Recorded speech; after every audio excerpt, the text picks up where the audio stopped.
cake mix with clean ingredients at home. After trial and error a million times, I finally nailed it. And so here is how it's made. So we're gonna start out with 1 3/4 cup of this French flour.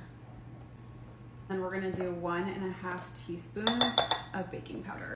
1/4 teaspoon of baking soda. We're gonna do 1/2 teaspoon of salt. This is just pink salt.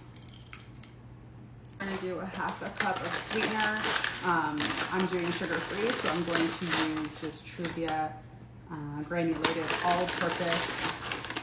I tried this one on the last batch, it was amazing. This is the secret ingredient and it nailed the texture. We're gonna do 2 tablespoons of cornstarch.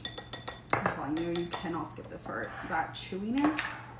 And we're gonna do 3 tablespoons of non-fat dry milk powder. I literally only had this because I was doing my sugar-free hot cocoa mix and I needed this to make it so good in the cake.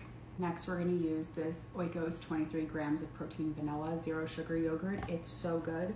I'm telling you, it is the best one.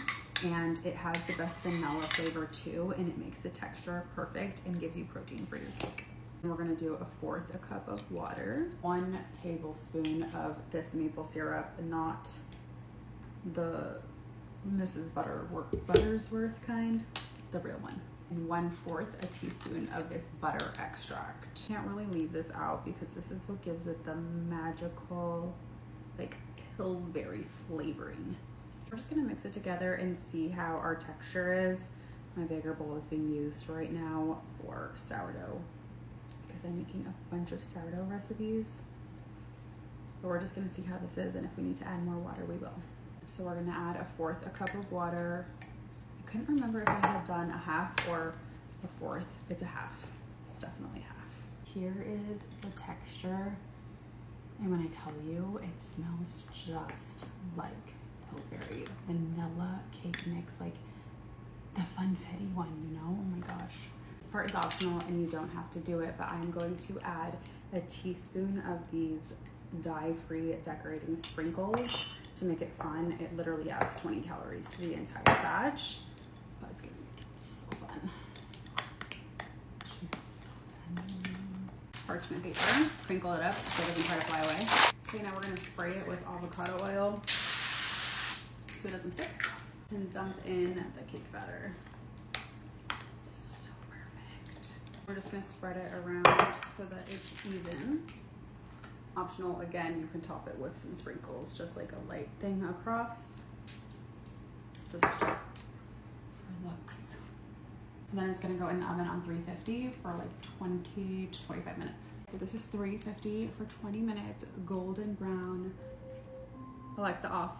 That was the 20 minutes. It's perfect. I'm gonna let her cool down and then I'm gonna cut it into a bunch of tiny squares and then put it in the fridge and you just, whenever you're hungry. It's delicious, a little sweet treat. Okay, so here it is, and what I do is I like it in little squares. So let's cut it up like this and see how many we get.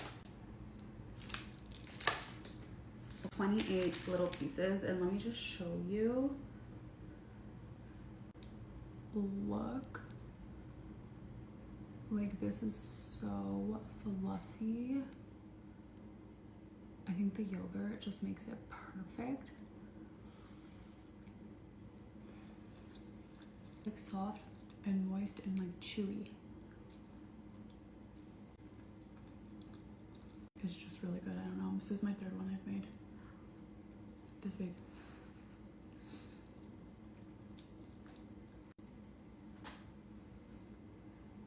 And then just put it in a container in the fridge.